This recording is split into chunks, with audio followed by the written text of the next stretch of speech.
Hello, everyone. This is Mr. Informal back with another Mr. Informal podcast. Podcast 222. 222. What does that even mean? I don't know. Does it symbolize anything great? Anything in the ancient civilization? I don't know. But we are on the podcast 222. I hope you are healthy. I hope you are enjoying life. And certainly, I hope you are safe out there. And so, please do not forget to add me on Instagram, MisterInformal, and then check out my website, mrinformal.com, MRINFORMAL.com. So, what do we have for this Mr. Informal podcast 222? Well, number one, I'm sure you've heard me lately talking about a lot of layoffs, but the U.S. economy has been resilient. It looks like it's not going to be bad after all. Well, for those who still have jobs. Number two, foldable phones. Yes, foldable phones will be mainstream after the release of Google, Motorola, and we are all just waiting for Samsung. Number three, everything. Well, not everything. Social media is becoming a subscription now. Just like our streaming content. Everything is a subscription now. Last but not least, number four. Also, everything is becoming AI now. Will you lose your job? Will I lose my job? I don't really know what the future will hold, but everything is becoming AI nowadays. So, those are the four topics for this Mr. Informal podcast 222. And so, let's go ahead and start the podcast. On to the first topic from Bloomberg.com, titled U.S. Jobs Seen Growing with Resilient Economy. Labor report might Labor report might show moderation with strength persisting. So, upcoming readouts of the U.S. labor market are projected to show more moderate yet still healthy job growth, an historically low unemployment rate, cooler wage gains, and fewer vacancies. That's interesting. After all the layoffs that we have been seeing, the jobs report will be front and center in a holiday shortened week, with economists forecasting non-farm payrolls increased by 225,000 in June. While still considered generally strong, it would be one of the smallest advances since the end of 2020. So, Bloomberg economics say Wall Street analysts and economists are increasingly optimistic that the U.S. is heading for a soft landing scenario, a sentiment shared by Fed Chairman Jerome Powell in his comments during a June 28 panel discussion. We disagree. A key source of past resilience in economy, households' financial buffer is fast disappearing. As a result, consumer delinquencies and small businesses bankruptcies are rising fast. By Anna Wong, Liza Winger, Jonathan Church, and Stuart Paul of Bloomberg Economist. The robust labor market has been a key source of the fuel of economy as the Federal Reserve keep tightening monetary policies to put a lid on inflation. Well, look, here's the interesting part. They say that with all the bankruptcies, with small businesses, with all the layoffs in the tech sectors, not only the tech sectors, but a lot of industries out there, I mean, should we say that the economy is resilient? Maybe. I mean, is it that bad? I mean, honestly, compared to the other countries in the world, is it really that bad in the US? I mean, I'm kind of 50-50 on it. I mean, the U.S. economy is definitely resilient, even though I just said earlier I don't know, but compared to the other countries, it's definitely resilient. Now, compared to different years of the U.S. economy, then yeah, I would say I wouldn't think so. I'd say it is pretty bad. But not only that, inflation is not helping. Bankruptcies with small businesses is definitely not helping. So another paragraph in the article is that the Institute of Supply Management will also release figures on manufacturing services activity. Sandwiched between the two will be Wednesday release of minutes from the Fed June meeting. Look, anytime the Fed talks, everything's bad. You know, the stocks is bad, economy is bad. I mean, inflation is bad. Everything's bad, especially with Jerome Powell. I mean, seriously, when do these people or these so-called experts to say the truth?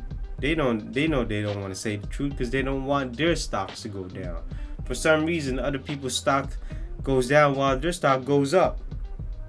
But compared to the other countries out there, definitely the US is much more resilient. On to the second topic, foldable phones. With the recently announced Google Pixel Fold, also with Oppo, and also OnePlus, and other manufacturers out there. Obviously, Samsung is there. Everyone is getting into the foldable phones. Foldable phones is now, or will be now, becoming mainstream. It is the trend. Motorola Razr recently have released their foldable phones, the Motorola 2023 Motorola Razr Plus and Razr base model, I guess. So now that the foldable phones are becoming mainstream, it's gonna remind me of when flip phones or foldable phones used to take over, where when you want to hang up on a person, click, fold, done, deal. Not only that, it gives you, with foldable smartphones, it give you huge real estate or huge screen to work with compared to your normal candy bar or bar smartphones out there. But don't get me wrong, in terms of durability, it still needs to be judged. It's gonna be long term to see how the mechanism of the fold will be, how durable it can be. But certainly the Motorola Razr, especially the first Razr, has always been durable. Trust me on this one. I've seen it crack, I've seen it bend, and for some reason it still fold. That thing still works. I remember it like it was yesterday. So the bad part about these foldable phones is they are new. It is expensive. The Google Pixel Fold is costing $1,800. The Samsung ones, the Fold, it's probably gonna be costing the same whenever it's announced. The Samsung Flip, it's most likely is gonna be $1,000. Again, they're gonna be expensive, but the base Motorola Razr is gonna come in at $800, which, hey, I think that's something to be proud of. That's something to celebrate, because that's going to be your entrance to the foldable trends. And certainly I can't wait to see that in person. I just want to check it out and see how it is. I might buy one in the future as a backup phone, but we'll see. But in terms of what's going to be the hottest thing in the smartphones, it's not going to be camera anymore. It's not going to be gimbal in the lenses. It's not going to be AI. It's pretty obvious that the foldable trend is coming, or if it hasn't, if it's already here, then it is the trend. Let's not get it twisted. The accessories is going to be expensive. Technology is expensive right now due to its pricing, but in the future they will definitely be another segment to the smartphones. Obviously everything is going to be expensive depending on the model. Also, inflation is going to hit, so it is what it is. But I'm excited for it, so should you, because it's another choice for you to check out. Now everyone's probably gonna be anticipating what Apple is gonna bring out in terms of foldable. They may or they may not. We'll see. But the only foldable design that I can see Apple making is probably making it look like a notebook. It could be an Apple Notepad, Apple Note. Well, they can't name it Apple Note because Samsung already took that. On to the third topic. Social media is becoming a subscription. You also have Twitter Blue. I mean, is YouTube really social media? I mean, I don't think so. It's more like a content media or streaming service. Instagram. Don't be surprised if Instagram suddenly have a subscription model. Facebook or Meta, it's also gonna have a subscription model in the future. Don't get it twisted. Right now they are free, but they also have businesses. But again, don't be surprised if they also have a subscription model. Let's not forget Snapchat is going at, I think they do have the Snap subscription model. I forgot the name. It could be Snapchat Plus, Snap Plus, whatever it's called. I mean, look, everything's becoming a subscription model these days. You have to pay every month now. Could be yearly, monthly. I mean, just to get a check or that blue check, you gotta pay. I mean, look, to be fair, nothing is free. So they're taking your data and they're selling it. Because that's the sacrifice for everything to be free. But me, if I pay $1 a month just to use Facebook, heck, you know what? Make it $10 a year. Sure, why not? $10 a year, right? Or maybe just keep it free. Heck, if they charge everything, certainly they won't have a lot of users, so it's better to have it free than be charged. But for the most part, it's becoming a sad reality that everything's becoming a subscription model. I mean, not only that, you can't even depend on these websites or these brands to do the right thing in terms of security, privacy, keeping their word, or keeping with their ethics. You can't rely on them. So this is why if they ever become a subscription model, man, I can't seem to say that word, then screw them. I'm not gonna sign up for it. Why should I? If they can't even keep my data, my privacy in check, they can't even upgrade their IT security, their infrastructure, screw them. Why should I pay my money on them when they can't even keep their data secure? It's pretty obvious. Not only that, they're outsourcing their security to some other company overseas. Why not keep it in the USA? They don't want to pay the wage, even though they got billions and billions of dollars. I'm looking at you, Facebook. Looking at you, Google. But honestly, there will be backlash. The more these companies try the subscription model, the more people will just, you know what, I'm not even gonna be online. Screw, I'll just go back to the dumb phones, the phones that do not have apps. I'm just gonna go back to maybe going outside and live life, go travel, stop being stuck in the digital world. On to the last topic. Everything is artificial intelligence. So these booking sites, these travel sites have used AI to generate travel plans, best prices within the season, within a year, booking your flights, maybe setting a reminder, or maybe setting a notice.